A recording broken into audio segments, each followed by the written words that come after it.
What if the next planetary disaster isn't aimed at Earth, but rather at Mars? Harvard astronomers are raising the alarm about an interstellar comet known as 3I/Atlas. Once believed destined for a harmless pass, it's now tracking dangerously close to Mars. NASA's latest data leaves no doubt, and their top analysts are on high alert. They are chasing a possible collision that could change everything about planetary safety. If this cosmic wildcard defies the odds, Mars might become ground zero for a solar system event. But just how real is the threat, and what's driving the urgent warnings from Harvard and NASA? Inside Harvard's Center for Astrophysics, the first warning came not from a telescope, but from a computer. At 2:13 a.m., a routine orbital fit for 3I/Atlas finished running on a high-performance cluster. The numbers were different this time, closer and tighter, with a significant reduction in distance.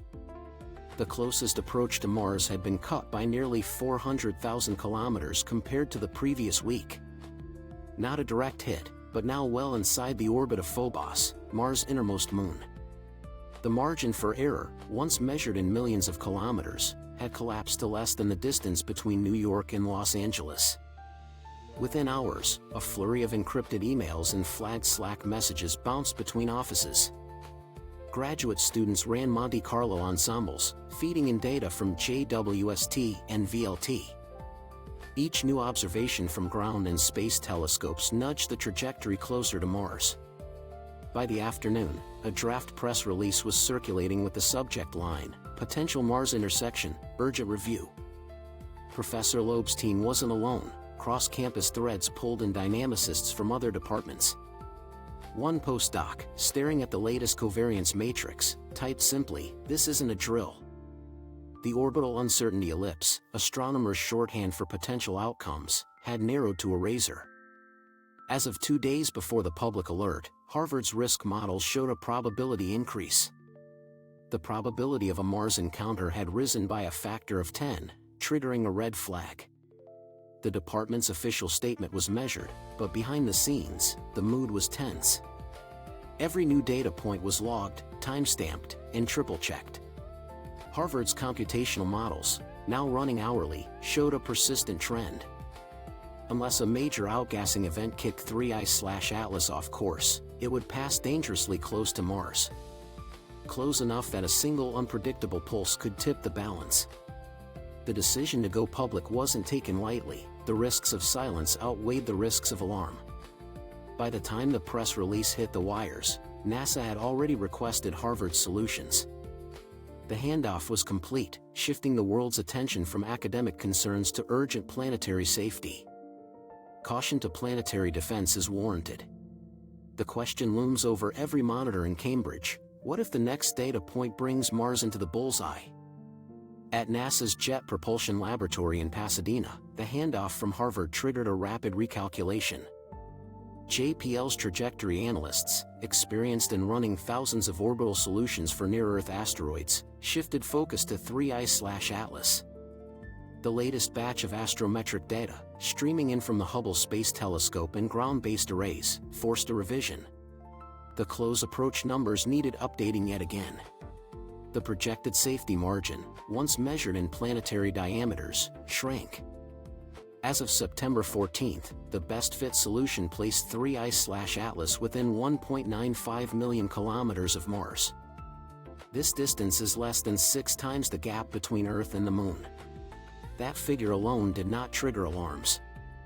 However, the object's retrograde, high-inclination approach, crossing Mars' orbit at nearly 87 kilometers per second, set off a different alert. At that speed, even a glancing blow would unleash energy on a scale never witnessed by human eyes. Every new data point trimmed the uncertainty ellipse. Every Monte Carlo run in JPL's ensemble models nudged the probability curve. The curve edged closer to the critical threshold used by the Planetary Defense Coordination Office. In the control room, the lead analyst, Dr. L.C. Jones, quietly raised the internal monitoring flag. The object now fell within the agency's heightened scrutiny zone, a category for potential threats to active assets. Inside the agency, the call went out for cross-checks. The Mars Reconnaissance Orbiter was tasked with high-cadence imaging. The Deep Space Network's Goldstone antennas were scheduled for radar observations to refine the velocity vector. Liaisons from the Planetary Defense Coordination Office joined the nightly briefings, marking the seriousness of the situation. NASA's public statement remained measured, but the internal consensus was clear. The risk, however remote, now demanded attention. For the first time, both Harvard and NASA's models converged on a single message. The margin for error had collapsed to a scale where planetary defense protocols demanded notice. The next few weeks would determine whether 3I/Atlas would graze Mars, or if it had become a threat. At the heart of the 3I/Atlas mystery lies a rhythm that defies comet science. It's not random or chaotic. Every 17 minutes, like clockwork, the object's tail erupts in a measured pulse of gas. Time series data from the Gemini South Telescope in Chile, confirmed by arrays in Hawaii and space-based platforms, validate this cycle. The cycle is precise, within a few seconds, repeating for days on end. The effect is visible in the brightness curve, a sawtooth pattern rising and falling with each eruption. Spectrographs reveal a surge of cyanogen, an interesting detail in this cosmic puzzle. Carbon monoxide serves as a telltale marker of cometary outgassing. Yet, here, the timing is uncanny. Ordinary comets typically vent gas when sunlight strikes fresh ice. These eruptions are often messy. They are triggered by cracks, surface spin, or uneven heating. But in 3I/Atlas, something is different. The pulses of 3I/Atlas arrive with metronomic regularity, as if governed by an internal clock. Observers at the Very Large Telescope track the plume's direction. Each burst aligns with the comet's velocity vector. Over a single night, the cumulative thrust from these eruptions nudges the object's path by measurable amounts. Harvard's photometry logs show microaccelerations that match the timing of the gas events. These microaccelerations feed directly into updated trajectory models. The implications are unsettling. If each pulse acts as a tiny thruster, then 3I/Atlas isn't drifting passively through space. It's steering. The 17-minute cycle, validated across observatories, introduces a variable that no gravitational model can ignore. For planetary defense analysts, this means each new pulse could narrow or widen the margin of safety. The next scheduled eruptions, already plotted on global telescope networks, are watched with growing anticipation. Is this periodicity a natural resonance? Or is it something stranger? The countdown to Mars encounter continues. The object's clockwork behavior has become the focal point of late-night debates in observatories from Cambridge to Pasadena. No known comet in the solar system pulses this way. The question is no longer just about where 3I/Atlas is headed. It's now about how and why it moves with such precise intent. Mars has never been the focus of so much speculation. Not as a destination, but as a shield. The question has exploded across science podcasts, news panels, and social feeds. If 3I/Atlas does hit, could Mars absorb the blow that might have doomed Earth? In a recent PopSky poll, 60% of respondents said yes, calling Mars a cosmic bodyguard.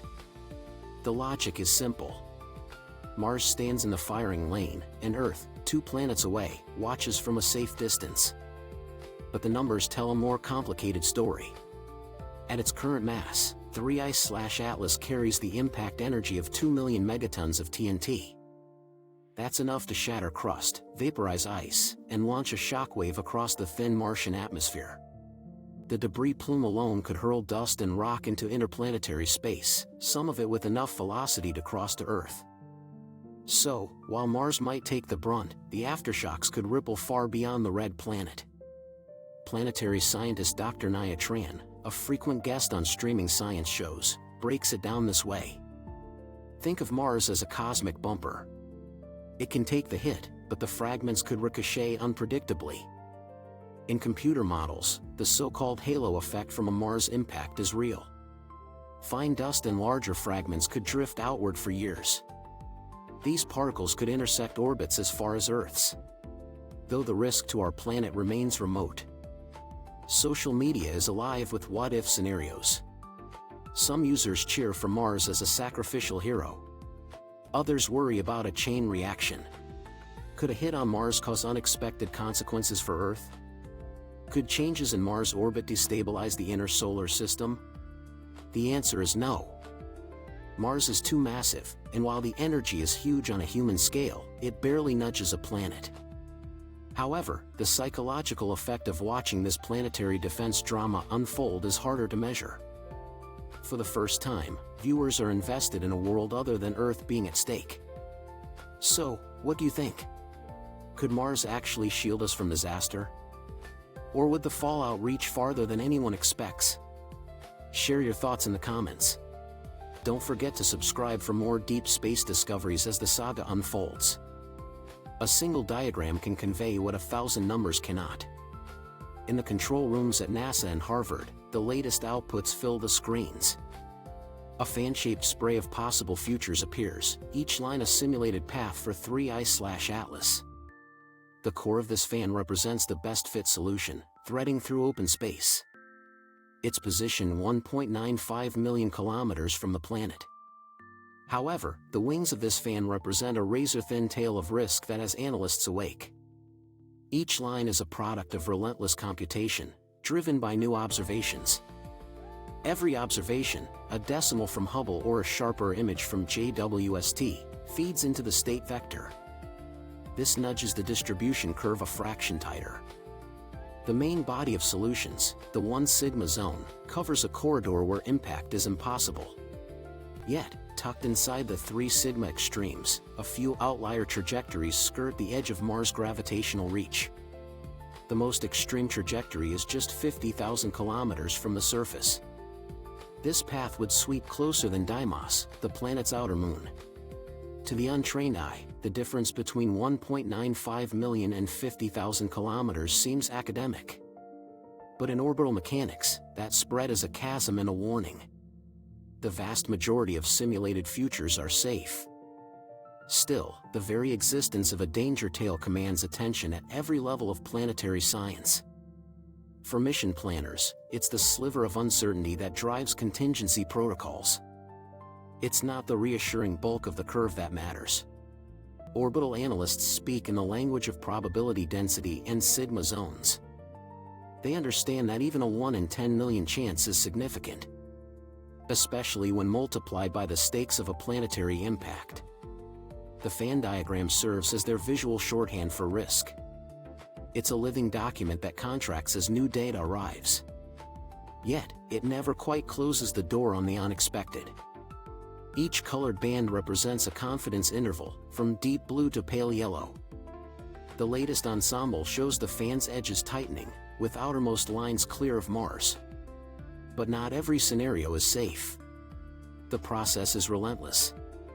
Every hour, new astrometric points shrink the uncertainty ellipse.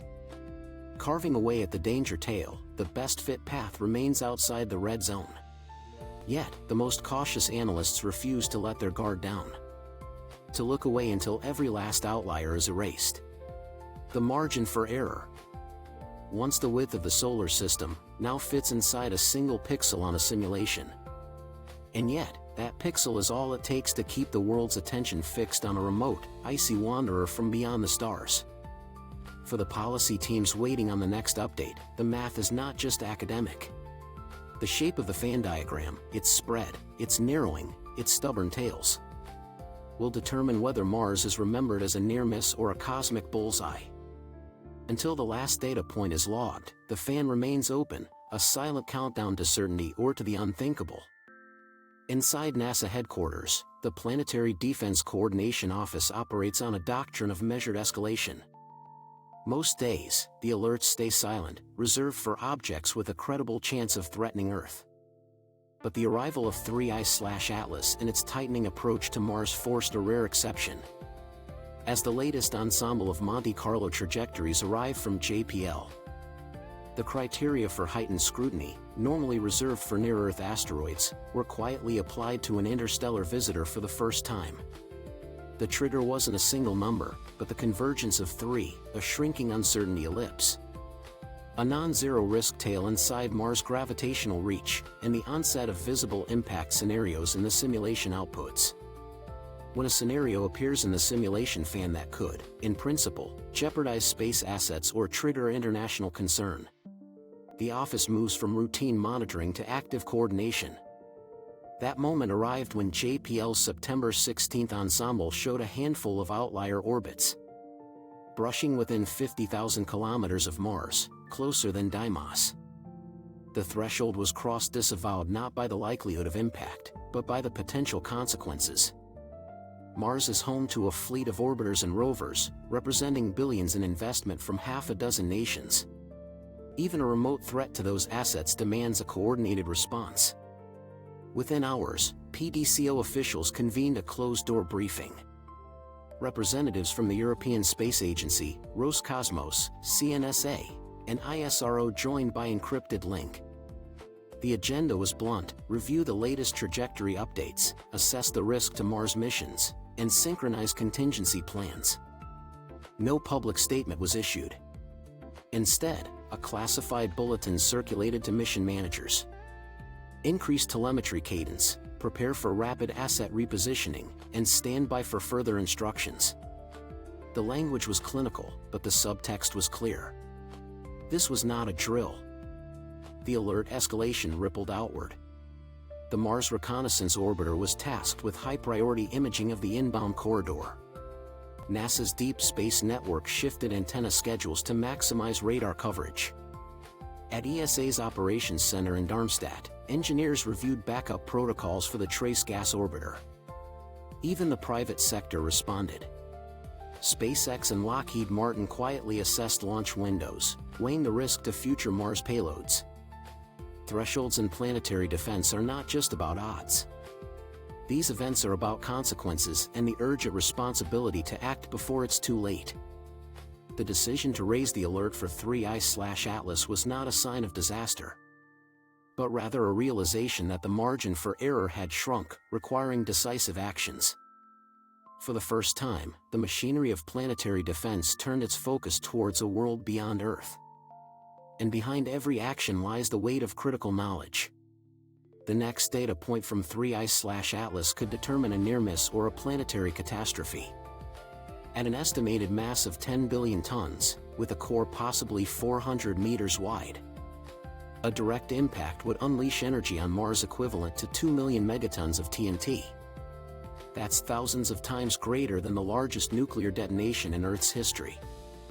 The immediate blast could excavate a crater 60 kilometers wide and 5 kilometers deep, dwarfing anything recorded in Martian geology. For comparison, the famous Barringer crater in Arizona is just over a kilometer across. The shockwave would ripple through Mars' thin atmosphere, sending dust and superheated gas outward at supersonic speed. Any spacecraft nearby, including NASA's Mars Reconnaissance Orbiter and ESA's Trace Gas Orbiter, or China's Tianwen-1 and the Perseverance rover, would face a barrage of high-velocity debris. Communications relays could be severed in an instant. Years of climate data, surface imaging, and life detection experiments could be lost. Not to mention the painstakingly assembled hardware scattered across the planet. Mission engineers have run impact simulations since the first risk models crossed their desks. The consensus? Nothing built by humans could survive inside the immediate blast zone. The Perseverance rover, sitting nearly 3,000 kilometers from the projected impact corridor, might escape the worst. However, orbiters would be exposed to a hail of ejecta as debris is launched beyond Mars' gravity. Even assets on the far side of Mars could suffer as seismic energy ripples through the crust. This could potentially destabilize landers and disrupt sensitive electronics. Debris thrown into Mars' orbit would create an expanding cloud of rock and dust, threatening satellites. This cloud could linger for months or even years. The loss of orbital infrastructure would cripple climate monitoring, surface mapping, and communications. For engineers who have dedicated decades to these missions, the prospect is devastating. A single impact could erase the scientific legacy of an entire generation. The numbers are stark: 2 million megatons of kinetic energy, 60 kilometers of new crater. billions of dollars in hardware, all at risk from a single cosmic bullet. For the first time, planetary defense isn't just about Earth. Every eye in mission control is fixed on the latest trajectory updates. Knowing that a single pulse from 3I/Atlas could mean the difference between a near miss and the loss of everything. A direct impact by 3I/Atlas would be more than a local disaster. Planetary geologists are now using climate models to explore the aftermath of impacts, and the results are sobering. Initially, the blast would vaporize millions of tons of rock and dust, creating a massive mushroom cloud rising above Mars. However, the real story begins as this material escapes the grip of gravity. Instead of falling back, a significant fraction would be ejected into orbit, forming a dense and rapidly spreading ring of debris. Scientists estimate that this ejector ring could encircle the planet for years, casting shadows on the surface. This ring would threaten every spacecraft still aloft, creating a hazardous environment. Mars' thin atmosphere offers little resistance, leading to moderate impacts that can create planet-wide dust storms. These storms could last for months, plunging surface temperatures dramatically. In the wake of such an event, any hopes for future surface missions or robotic explorers would be delayed for decades. Fine particles suspended by weak winds could linger for years, choking solar panels and obscuring the surface from orbiting cameras. But the loss doesn't stop at dust. Atmospheric escape poses a silent threat. Mars is already losing gas to space, but a shock wave of this magnitude could strip away a measurable fraction of what remains. Some projections suggest that a single impact could accelerate atmospheric loss, thinning the air even further. This would reduce the odds for future habitability on the planet. Subsurface ice, exposed by the blast, would rapidly sublimate, adding water vapor to the mix. But this addition to the atmosphere would be brief, as it too is lost to the void. Debris from the impact wouldn't all stay local. Some fragments could drift into interplanetary space. These pieces may join the stream of meteoroids that occasionally cross Earth's path. The odds of a direct hit on our planet are remote, yet the possibility is real enough to warrant tracking. For planetary scientists, the biggest question is whether Mars could ever recover from such a catastrophe. The planet's history is marked by scars, ancient basins from impacts long past. However, a fresh wound of this scale, visible in the age of human observation, would rewrite our models. These models would transform our understanding of climate, surface processes, and even the search for life. The environmental ripple would extend far beyond the blast zone, affecting discussions of Mars as a future home. When astronomers replay the Shoemaker-Levy 9 impact on Jupiter, they see more than just a spectacle. They perceive a warning about the potential dangers that could threaten other celestial bodies. In 1994, fragments of a comet struck Jupiter's atmosphere, creating scars the size of Earth. This event sent shockwaves through the global science community, transforming planetary defense into a policy imperative. However, the tools developed since then, like survey telescopes and impact risk models, are focused on Earth. Mars and every other celestial body remains exposed to potential threats. The arrival of new technology has forced a reckoning within the scientific community. Despite billions spent on tracking asteroids and comets threatening Earth, humanity lacks a tested method to deflect these objects. This gap in preparedness raises concerns about the safety of our planet and others. As we look to the future, the risks and responsibilities of planetary defense become ever more pressing. We face the threat of hyperbolic interstellar objects, yet no warning network exists for Mars. There's no international treaty compelling data sharing when another planet is at risk.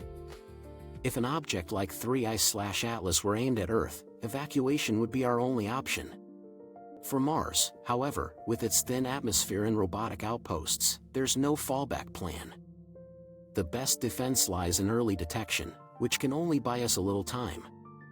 Inside policy circles, the conversation is changing and draft agreements are circulating. Agreements between NASA, ESA, and CNSA outline procedures for rapid data exchange.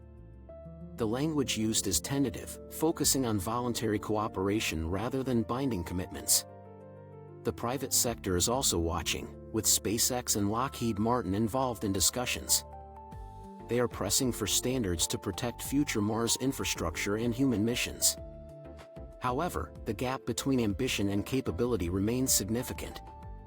Current technology cannot deflect a 10 billion-ton object on course from interstellar space, especially when it arrives at nearly 90 kilometers per second.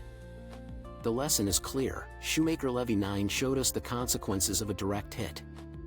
3I/Atlas has further exposed the limits of our current defenses. The next object may not target a barren world, it could strike a planet with cities. It might even aim for the first human colony. Every discovery and close call tests our readiness. The drive for better planetary defense is not just about Mars or Earth, it's about survival. If this story leaves you with questions, consider subscribing for more insights.